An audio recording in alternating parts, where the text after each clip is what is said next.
Realidad, un tiempo para conocer la grandeza de Dios a través de las enseñanzas de su palabra.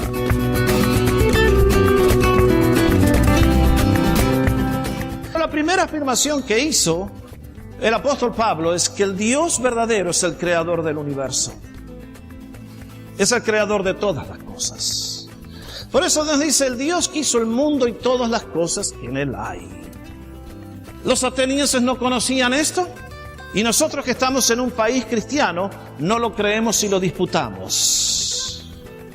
Pero ustedes y yo basta con levantar los ojos al cielo para poder afirmar con el rey David aquella declaración del Salmo 19.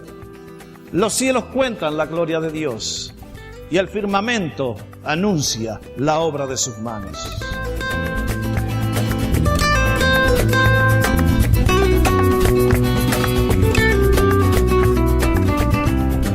Le damos la más cordial bienvenida a esta edición de Realidad. Y ahora con ustedes el pastor y maestro, el doctor Jorge Óscar Sánchez. Una de las tareas más hermosas que he tenido en mi vida ha sido el desafío de enseñarle la palabra de Dios a los niños.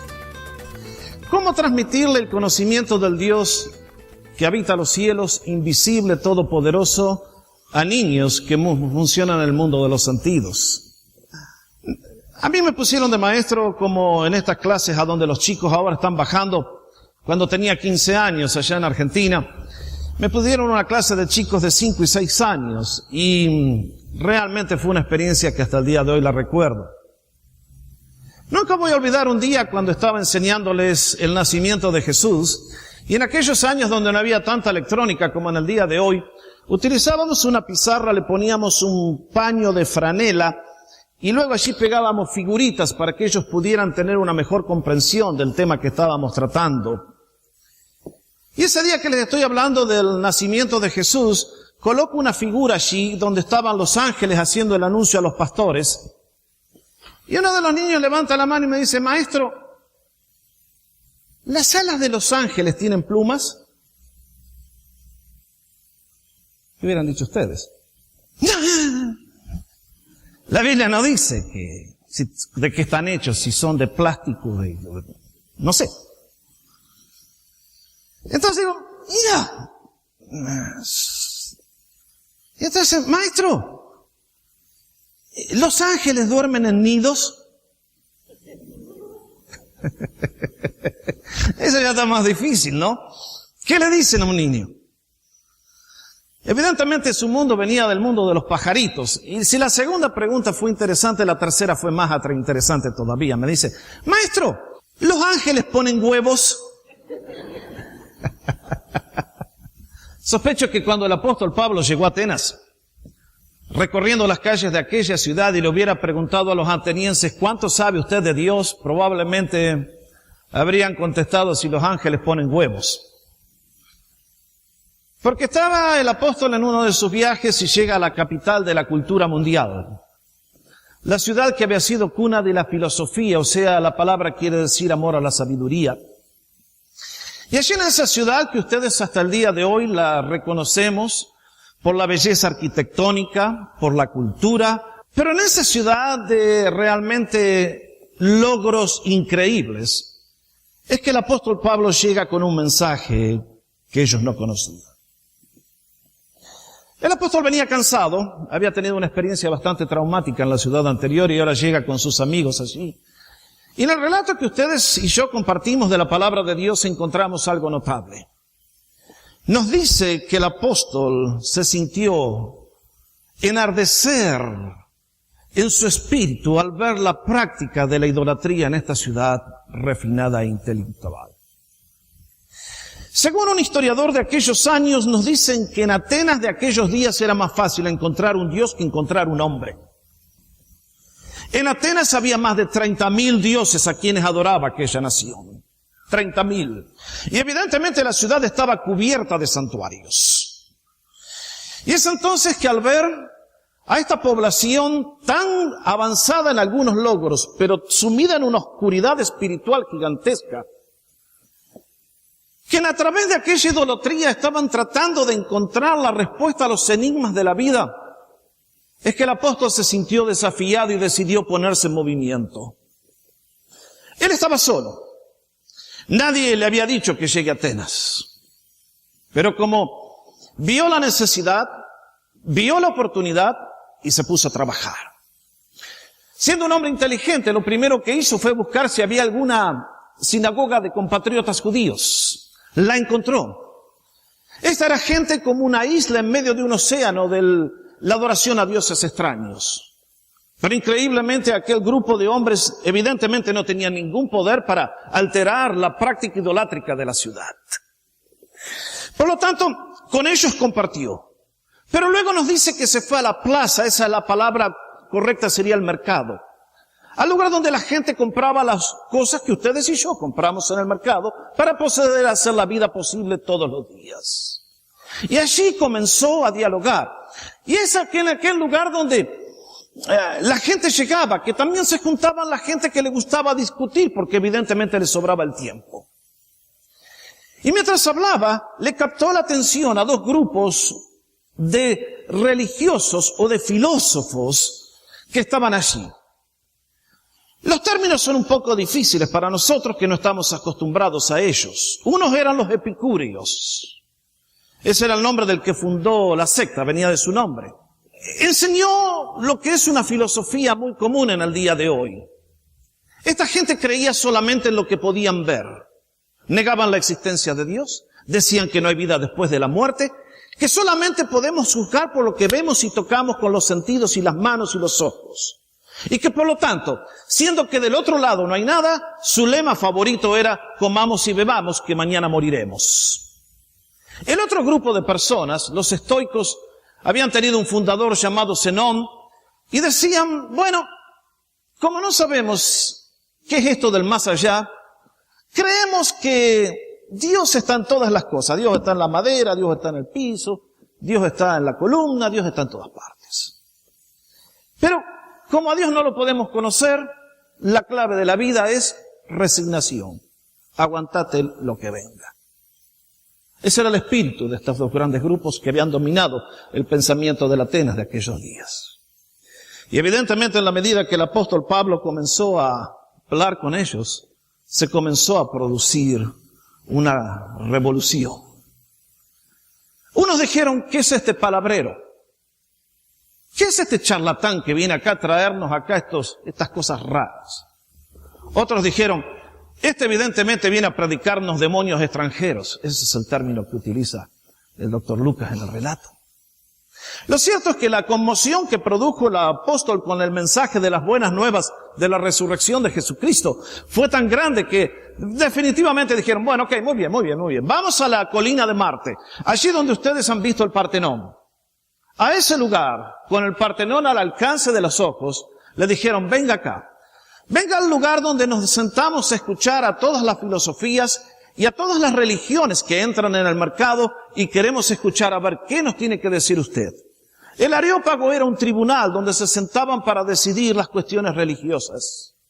Y a ese lugar de gente encumbrada, brillante e intelectual, es que entonces Pablo les entregó este sermón que ustedes y yo compartimos leyendo aquí Hechos capítulo 16, donde básicamente contestó dos grandes preguntas. La primera, ¿cómo es Dios? La segunda, ¿qué espera Dios de mí? Y en este brillante sermón que el apóstol hace, nos presenta lo que es la respuesta a los dilemas del hombre contemporáneo. Porque se dieron cuenta, nosotros ahora vivimos en California, Estados Unidos, pero se dan cuenta que los hombres y mujeres no hemos cambiado. Hablamos distintos idiomas, nos transportamos distinto, nos vestimos distinto, nuestra cultura, nuestros gustos son distintos, pero el problema del ser humano es siempre el mismo. En aquella ciudad adoraban a Baco, el dios del vino. ¿Cuántos en estos días adoran al dios del pino, del codo empinado? Allí estaba Venus, Afrodita, Diana, los dioses del sexo. Le adoraban. En el día de hoy no ha cambiado mucho. No le llamamos Afrodita, Venus o Diana. Es simplemente el dios del placer. Allí estaba Ares, el dios de la guerra. Y en el día de hoy vaya que tiene adoradores, ya que la industria más grande que mueve nuestra economía es la industria de los armamentos. Los dioses que adoraban los atenienses están muy vivos en el día de hoy aquí. Y aunque son dioses falsos, sin embargo, la adoración persiste. Y creo que en este caso tenemos que recordar la verdad del apóstol Pablo, que cómo es posible que mientras estos habitantes de Atenas, que habían sido los fundadores de la democracia, que habían logrado cosas tan grandes en tantos aspectos en lo espiritual, estaban sumergidos en una ignorancia crasa y brutal. ¿Cómo se explica? Damas y caballeros, es importante que recordemos esta declaración de la Biblia. Que el ser humano en las cosas espirituales no depende de su intelecto o de su educación, sino que tiene un problema espiritual de orden sobrenatural, ya que un poder invisible le ha colocado una venda invisible y no puede percibir las cosas que son de Dios. Por eso la Biblia nos recuerda, dice, pero si nuestro evangelio está aún encubierto, entre los que se pierden está encubierto. Esto es, entre los incrédulos. Y noten bien el origen de esto. ¿A quién es el Dios de este mundo? Ese es el diablo. Le cegó el entendimiento para que no les resplandezca la luz del evangelio de la gloria de Cristo, el cual es la imagen de Dios. En la tierra y el silencio, y en mis sueños cada noche estabas tú. Desde entonces quiero darte siempre gracias, porque puedo darme cuenta de tu amor. Beberé de tu cuerpo y de tu sangre, y por siempre te daré mi corazón. ¿Cómo no creer en Dios si me ha dado los hijos y la vida? ¿Cómo no creer en Dios si me ha dado la mujer querida? ¿Cómo no creer en Dios si lo siento en mi pecho a cada instante? En la risa de un niño por la calle, o en la tierna caricia de una madre. ¿Cómo no creer en Dios si está en las viñas y en el manso trigo? ¿Cómo no creer en Dios si me dio la mano abierta de un amigo? ¿Cómo no creer en Dios si me ha dado la tristeza y la alegría de saber que hay un mañana cada día, por la fe, por la esperanza y el amor? ¿Cómo no? Hay cosas que para la gente del día de hoy pueden ser muy chocantes. Y este es nuestro orgullo. Hay gente que cuando uno comparte el evangelio dice, usted me viene a mí con esas cosas que soy erudito, profesor, PhD de la universidad, 3 doctorados. ¿Ya? Porque como vamos a ver, en las cosas de Dios, a menos que Dios intervenga y nos quite ese velo, nunca podemos proceder a la salvación.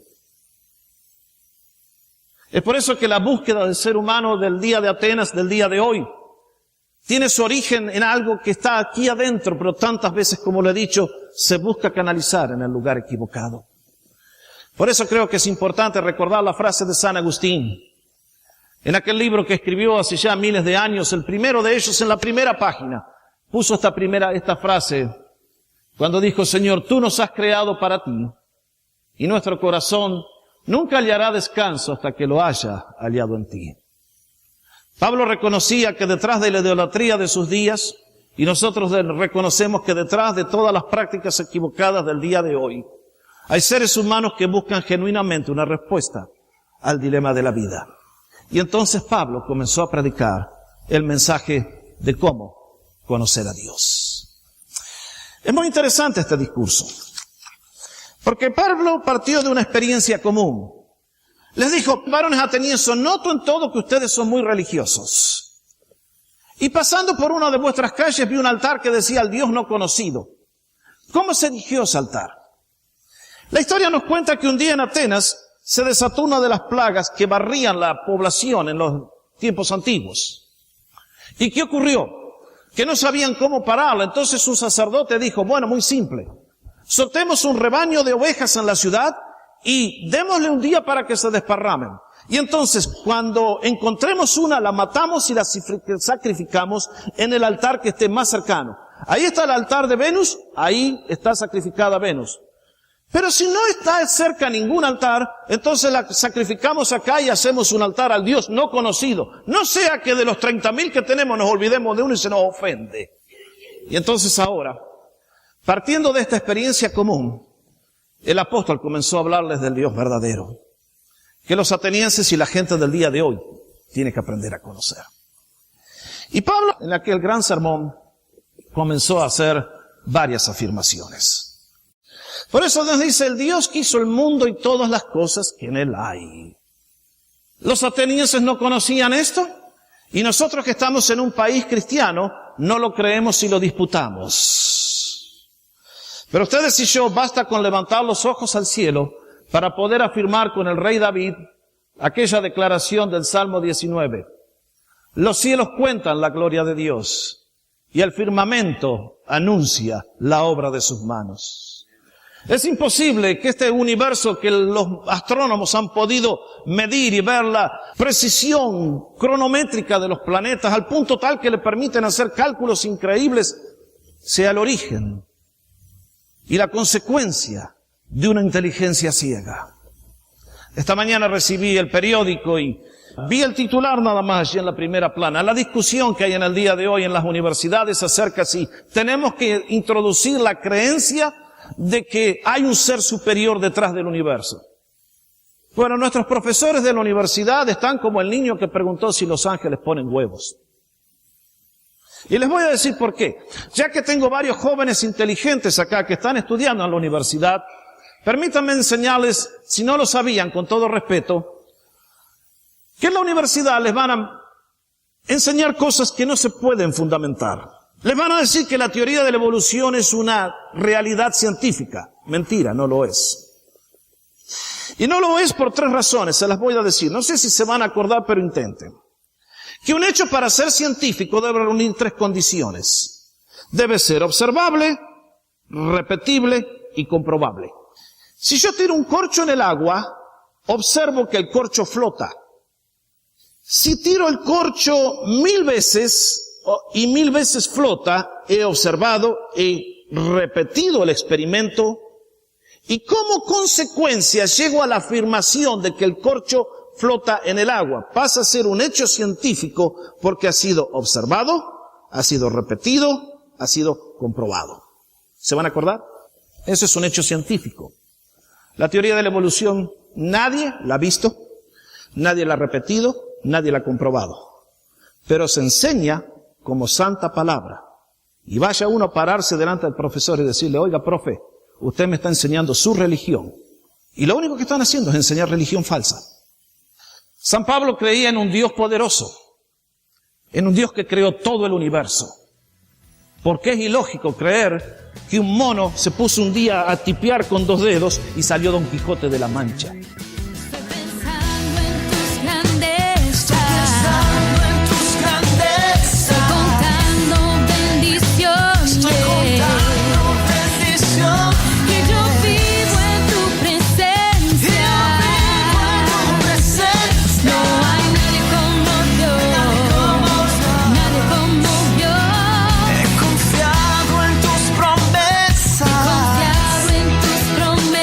Seguro estoy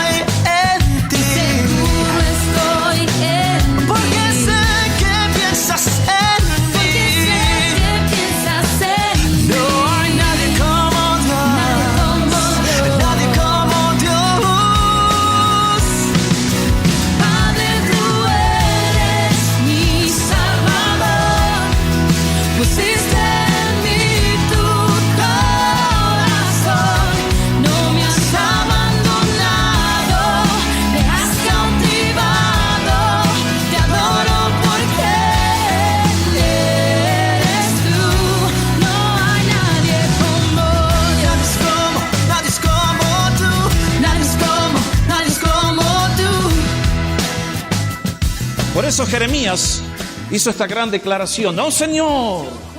Tú hiciste el cielo y la tierra con tu gran poder y con tu brazo extendido, y no hay nada que sea difícil para ti. Ese es nuestro Dios, a Él adoramos, a Él seguimos, el creador de todo el universo. Segundo hecho que estableció el apóstol Pablo, que nuestro Dios es soberano, Él controla la historia. Por eso dijo, siendo Señor del cielo y de la tierra. Nuestro Dios controla el universo. Muchas veces puede dar la impresión de que está durmiendo la siesta, pero no es así. Él tiene un plan que está cumpliendo. Para ponerlo en forma de una ilustración que podamos entender, es semejante a un crucero que tiene que salir de Los Ángeles y llegar hasta Alaska. Y los pasajeros se suben al crucero y hacen lo que quieren. Unos hacen gimnasia, los otros comen una tonelada en el buffet todos los días. Unos bailan, otros no, otros... Los pasajeros hacen lo que se les da la gana dentro del buque. Pero el buque va a llegar ¿a dónde? A donde lo está llevando el capitán. Va de Los Ángeles a Alaska. Así es nuestro Dios.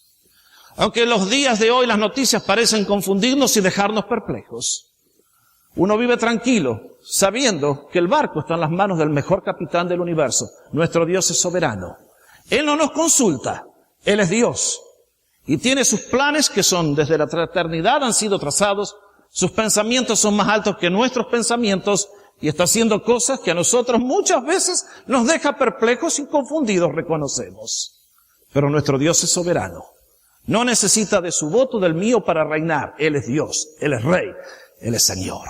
Segunda gran característica. Tercero, nos dice San Pablo que Dios es espíritu. Este es un concepto difícil de aferrar para nuestra mente. Y entonces nos dicen, no habita en templos hechos por manos humanas. ¿Qué quiere decir? Que el universo no lo puede contener. Que es tan grande su ser, que contiene el universo dentro de su infinitud. Y sin embargo, este Dios es el que se ha dignado a visitarnos y a reunirse con su pueblo que le adora aquí en su casa. Y es por eso que este es un concepto difícil de comprender porque ¿qué es espíritu?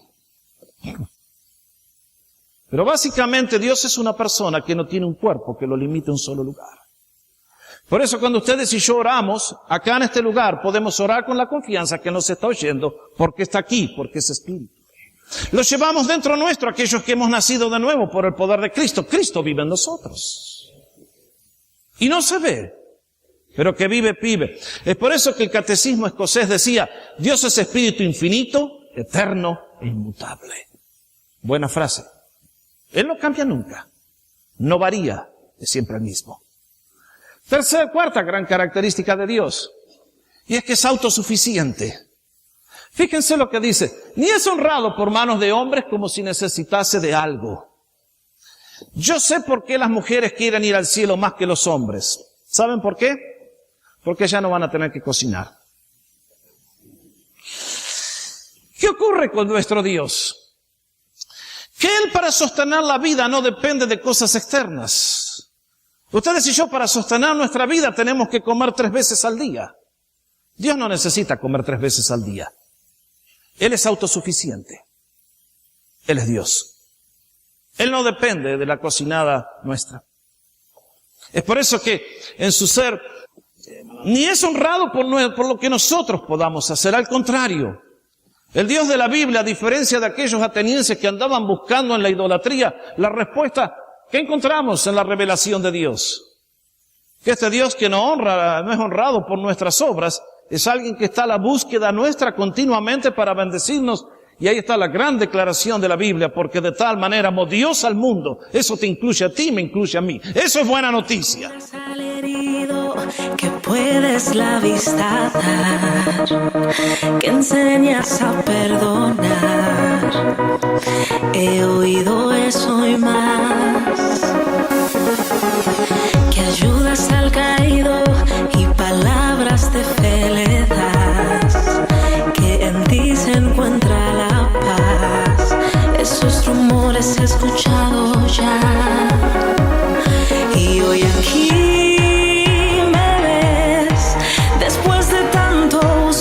encontré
Gracias por habernos sintonizado y espero que haya disfrutado la reflexión. El Dr. Sánchez concluirá este mensaje en la próxima audición. Realidad es una producción de Encuentro y sus preguntas y comentarios son bienvenidos a nuestro portal www.encuentro.ca. Se lo repito, www.encuentro.ca. Si usted desea comunicarse directamente con el Dr. Jorge Óscar Sánchez, puede hacerlo a través de www.realidadonline.com. Otra vez, muchas gracias por su amable sintonía. Será hasta la próxima, en otra audición de Realidad.